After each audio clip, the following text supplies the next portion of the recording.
partenariat avec les hôpitaux universitaires de Genève, la Fondation Dr Henri Dubois-Ferrière d'Inoulipathie finance, à raison d'1 million par an, l'unité de recherche clinique en oncohématologie. Le but de cette unité, participer au développement de nouveaux médicaments. Une démarche essentielle, comme l'explique le docteur Nicolas Mac.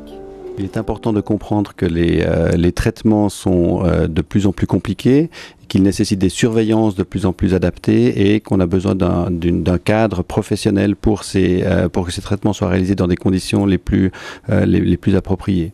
Et il est important d'avoir une équipe infirmière professionnelle pour réaliser ces traitements. Et ces traitements, ce sont des traitements dits expérimentaux, c'est-à-dire que ces traitements seront administrés chez des patients qui ont déjà bénéficié de traitements de chimiothérapie, de radiothérapie, de chirurgie, et malheureusement ces traitements ont montré leurs limites. Et donc c'est des patients pour lesquels on n'a pas la possibilité de réemployer les médicaments disponibles sur le marché et pour lesquels on a des médicaments qui sont actuellement à l'essai et que l'on peut proposer à ces différents patients. Je souffre d'une tumeur au poumon et je n'ai jamais été fumeur, je ne bois pas et je ne pensais pas que ça allait m'arriver un jour. Et il a fallu que j'attende l'année de mes 50 ans pour que ça me tombe sur la tête, quoi.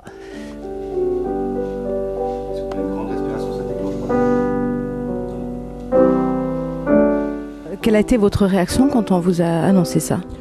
Je suis assez optimiste de nature. On m'avait déjà plus ou moins préparé sans me dire exactement, mais je m'étais déjà préparé à la chose. Mais malgré tout, quand la phrase a été tombée lors de cette consultation, j'ai assumé très vite cet état de fait parce que je m'étais un petit peu préparé psychologiquement. Et puis il m'a fallu, je crois, toute l'après-midi. Et puis le soutien aussi de ma famille parce que j'en ai très très vite parlé. Je ne l'ai pas caché pour moi d'ailleurs. Ça aurait été peut-être trop lourd à garder pour soi. Et donc j'ai réagi assez rapidement. Et le lendemain, je me suis vite dit soit je réagis, soit je me laisse aller ou je me tire une balle dans la tête, mais j'avais pas de revolver. Donc je me suis dit faut que je me batte, quoi. Et c'est ce que j'ai décidé de faire. On m'a fait lire les caractéristiques et à quoi je m'engageais en rentrant dans ce protocole de recherche. Et puis donc j'ai pris cette décision puisque je connaissais pas, c'est la première fois que j'avais cette maladie, je savais pas comment réagir et quels soins on allait m'apporter. On m'a très bien expliqué comment ça allait se passer. On m'a même fait visiter les locaux, présenter aux infirmières de recherche pour faire préconnaissance avant que je m'engage. Et puis ça m'a décidé, donc en connaissant les lieux, le personnel qui allait me soigner, ça m'a décidé de m'engager dans ce protocole de recherche.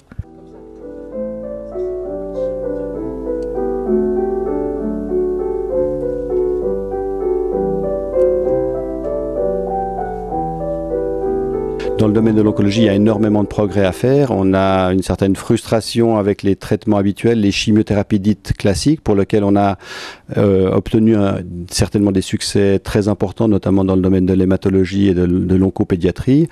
Mais dans les situations de l'oncologie adulte face à des maladies avancées, on a probablement atteint un plateau avec on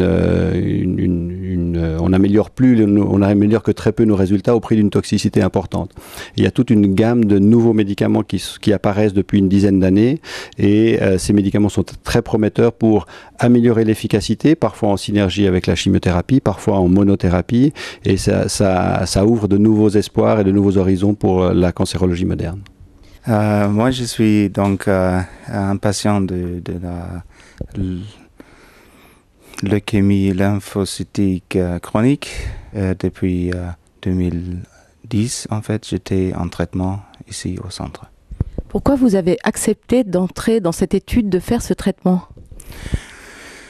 En fait, l'intérêt, c'était parce que moi aussi, je suis scientifique et j'aurais bien aimé de faire part d'une étude qui peut avancer la science et les voies de traitement pour les autres patients, parce que moi, je suis pas bien portant et j'ai eu aussi la force d'avancer cette étude. Les gens du centre ici, ils étaient superbes au niveau des soins, au niveau de l'accompagnement. même au niveau de la médecine, les docteurs, la doctoresse à l'époque, elle était très très bien. Maintenant, je suis suivi aussi par le docteur. C'est très bien. Moi, je suis très content. C'était un traitement tout à fait superbe ici au niveau humain. Et ça m'a facilité la tâche de suivre un traitement qui est quand même... il y a des éléments qui sont difficiles dans ce traitement aussi.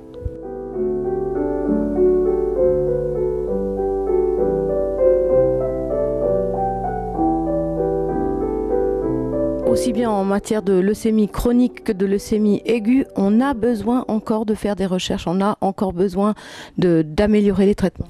C'est certain, bien qu'on a bien amélioré les choses, particulièrement pour les leucémies aiguës chez l'enfant, où on a vraiment un taux de guérison important. Chez l'adulte, on a encore du retard, particulièrement chez les personnes plus âgées, où c'est plus difficile parce qu'ils ne peuvent pas supporter des traitements intensifs. Donc on doit viser à des traitements qui sont moins agressifs et plus ciblés et qui auraient moins d'effets secondaires. Donc là, il y a des grands progrès à faire. De même, dans la transplantation de moelle, les effets secondaires de cette transplantation, bien que la greffe permette de guérir une bonne partie des gens, mais pas tous, il faut qu'on fasse des progrès par rapport aux effets secondaires aussi.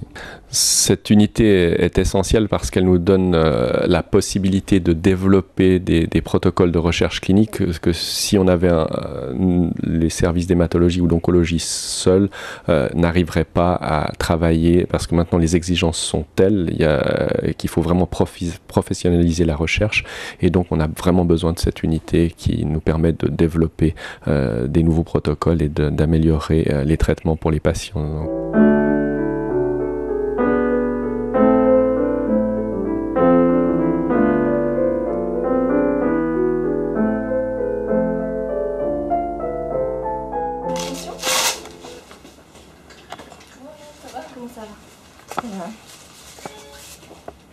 C'est presque terminé. Oui, bientôt fini. Ouais. Vous avez vos rendez-vous pour la semaine prochaine? Oui, j'ai tout. Ouais. J'ai un cancer du pancréas avec des métastases au foie. Et je viens d'avoir des excellents résultats. Donc je suis très contente. J'ai une diminution en fait des métastases au foie, de la moitié en tout cas, qui ont disparu. J'ai accepté de participer à cette étude parce que je pensais que c'était un plus pour moi. C'était un avantage de plus que je pouvais avoir de guérir, pour guérir, quoi. Fantastique, le personnel est fantastique. Les infirmières, elles sont adorables, elles sont toujours là, elles nous parlent, elles sont à l'écoute. Les médecins aussi, enfin mon médecin en tout cas qui me suit.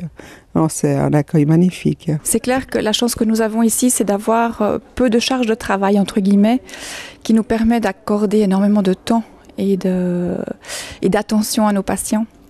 Dans le cadre d'une étude, c'est vrai qu'on a beaucoup de choses à transmettre, des informations. Les patients arrivent avec beaucoup d'inquiétude, c'est quelque chose de nouveau, ils n'ont jamais participé à des études, puis en même temps avec un espoir énorme parce que c'est une possibilité pour eux énorme de participer à des études, parce que le médicament n'est pas forcément sur le marché, et pour eux c'est vraiment l'opportunité qui se présente. On accompagne ces patients aussi bien dans une période qui est difficile parce qu'il y a un manque d'espoir, parce qu'il n'y a plus rien qui se présente comme médicament, puis en même temps, tout d'un coup il y a quand même une molécule qui est là, il y a un espoir énorme, donc c'est vrai que on vacille entre l'espoir et le désespoir, et puis nous, on les accompagne dans ces moments-là. Alors, on est humain. Il est vrai qu'on s'attache aux patients et on fait à chaque fois de très belles rencontres. Et heureusement qu'on s'accroche à ça, à ces belles rencontres, pour pouvoir tenir et ne pas trop souffrir au moment de la sortie d'études, parce que il y a régulièrement des sorties d'études et il faut savoir les accepter. J'ai eu la chance qu'on me propose de rentrer dans ce programme de recherche. Comme j'avais un cancer assez grand et assez, disons, particulier, et que l'étude le concernait plus particulièrement. Donc j'ai eu la chance d'être pris dans cette étude. Donc je souffrais, je puis dire maintenant, d'un cancer de l'œsophage, la partie médiane de l'œsophage qui était déjà avancée. Et c'est un cancer qui n'est pas encore pris en charge par le médicament qu'on vous donne est déjà agréé pour d'autres parties du corps, mais pas pour celle-là. Donc le but était de tester si ce produit était également efficace pour ce cancer-là. Donc ça s'est bien passé, maintenant vous êtes dans ce qu'on appelle le follow-up, le suivi. Voilà, oui. Donc ça s'est très bien passé, j'entends très bien. Et il faut bien ici insister sur le fait que d'ailleurs les médecins vous disent, ils sont là pour attaquer votre cancer et pas pour vous faire plaisir. Donc le traitement est, je dois dire, assez dur, hein. J'ai un souvenir d'un traitement très dur, mais toujours accompagné par les médecins d'une manière très, je dirais, très positive. On a l'impression de faire partie de l'équipe un peu, voilà, hein, c'est un peu ça. Il y a plusieurs stades dans les études cliniques. Alors, il y a plusieurs phases. Il y a phase 1, phase 2, phase 3. La phase 1, on utilise donc une nouvelle molécule qui n'a pas de nom du tout. C'est une association de lettres et de chiffres. C'est une molécule qu'on va utiliser chez des patients qui ont déjà reçu un certain nombre de traitements. Et on va peut-être donner l'opportunité de prolonger leur vie. On va dire que parfois, on a des cas magnifiques de rémission. La phase 2, c'est déjà un traitement qui a été reconnu, qu'on va utiliser en association ou pas avec d'autres traitements. Et la phase 3, c'est le médicament qui va bientôt aller sur le marché et qui a en effet fait ses preuves. En quoi consiste votre travail dans les grandes lignes? Dans les grandes lignes, il y a beaucoup d'étapes. Donc notre travail consiste... quand un médecin est intéressé par une étude clinique, à nous en parler, à nous donner le protocole d'étude. Et on va donc le soumettre tout d'abord à la commission d'éthique pour l'aval en fait au niveau de l'hôpital. Une fois qu'on a l'aval du comité d'éthique, on a besoin de l'aval de Swissmedic, qui est l'aval en fait pour toute la Suisse. Suite à quoi l'étude est autorisée en fait sur Genève. Et on va à nouveau intervenir pour faire des outils pour les infirmières, pour les médecins, pour collecter toutes les données utiles au protocole. Est-ce que l'espoir de cette unité de recherche, c'est de prouver l'efficacité d'un médicament de manière spectaculaire? Alors oui et non, on participe on a près de 40 projets de recherche en parallèle. Certains sont des phases très précoces avec des espoirs qui sont peut-être des espoirs très hauts et qui vont être déçus. D'autres qui sont des médicaments qui sont plus avancés dans leur développement et pour lesquels on a déjà certaines évidences qu'ils vont marcher. On met pas tous les œufs dans le même panier et on essaye d'offrir je dirais un éventail le plus large possible pour la population genevoise. Est-ce que Dinu Lipatti, s'il avait vécu aujourd'hui, est-ce qu'il aurait été guéri de sa leucémie? On peut le penser, évidemment c'est difficile de prédire, mais c'est clair qu'on a des moyens nettement supérieurs qu'à l'époque. Il y a eu des progrès qui se sont faits et probablement qu'il aurait pu en bénéficier, mais malheureusement on a encore beaucoup de progrès à faire et on ne sait pas dans quelle catégorie il aurait pu tomber, mais actuellement on a quand même bien amélioré les choses et les patients souffrant de leucémie aiguë, actuellement il y en a une bonne proportion qui peuvent être sauvés.